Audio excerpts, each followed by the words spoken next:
conversation, and with that, so much for joining us. Good morning, Sutu. Good morning to the listeners. Thank you so much for the opportunity. We are talking about feeding your vision. Correct, ma'am. Feeding your vision. When you receive a vision or a dream, you receive it in seed form. Nobody goes from idea to manifestation overnight. There's a process to success, and if you want great results, you have to be willing to undergo the process. It's like giving birth to a baby. You don't birth the baby today and celebrate his or her graduation tomorrow. And just as it is with the baby, you have to feed it if you want it to grow. Most people have at some point birthed the vision, but because they didn't feed it, or maybe they fed it the wrong things, that vision didn't make it. And so today, I'd like us to talk about how to go about feeding our visions and dreams to make sure that they can grow and develop. Number one, we have to ask ourselves who the chefs in our lives are. Who are your chefs? This is the first thing to consider. Who are the people in your life that believe in you and in your vision? Who are the people that believe in it enough to encourage you? Who are the people that have been where you want to get to and who are willing to mentor you? Who are the people that may have the resources to feed your vision financially? Too many times we interact with people who, instead of feeding our vision, they starve it. All they do is talk about how impossible it is. They'll give you 1,000 reasons why your idea won't succeed. And these are the chefs that feed you poison and negativity. And if you hang around them long enough, they will eventually kill your vision. So you have to be mindful about who you let feed you. And it's not always easy because, yes, some people will feed you poison, but there are also those who will feed you sweets and cakes. These are the people who only tell you what you want to hear. Even when you're making mistakes, they don't correct you or direct you.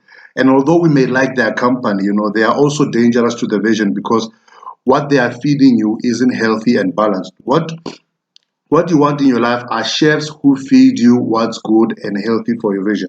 They'll care enough to feed you, even if they'll care enough to feed you, even if the things that they're feeding you may not taste good. Even if they correct you, it's not always nice to be corrected. But ultimately, what they're feeding you will uplift you and will help you get to a better place. It's also vital to remember that the primary chef in your life is you. When you've given birth to it, you're the one that has to be up at 2 a.m. to feed it.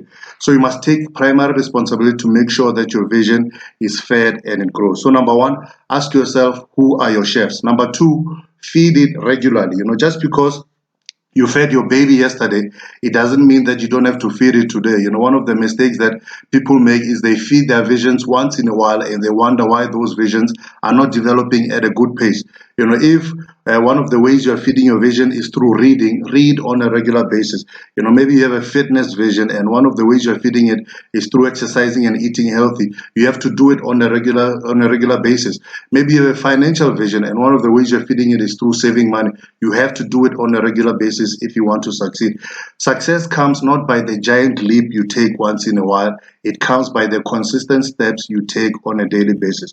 So you must make feeding your vision a habit. It must be ingrained in your everyday regime. It must be part of your everyday schedule. So number two, feed it regularly. Number three, and finally, feed it the right thing for the stage it's in.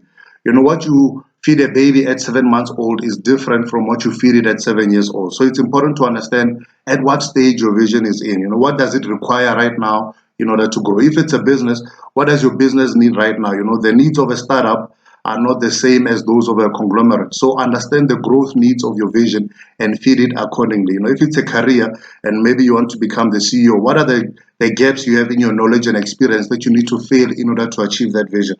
You have to have a good understanding of your current state and needs and then cater to them accordingly. And remember that the vision that you feed today is the vision that will feed you tomorrow. There are many rewards waiting for you, but in order to get those rewards, you have to persist.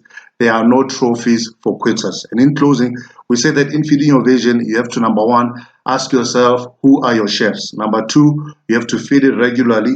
And number three, feed it the right thing for the stage that it's in, feeding your vision.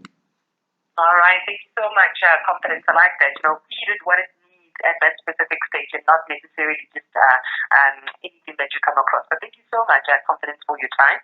We are, of course, back with you next Monday. Thank you, 100%. Thank you, Sutu. Thank you to the listeners. Cheers. Thank you.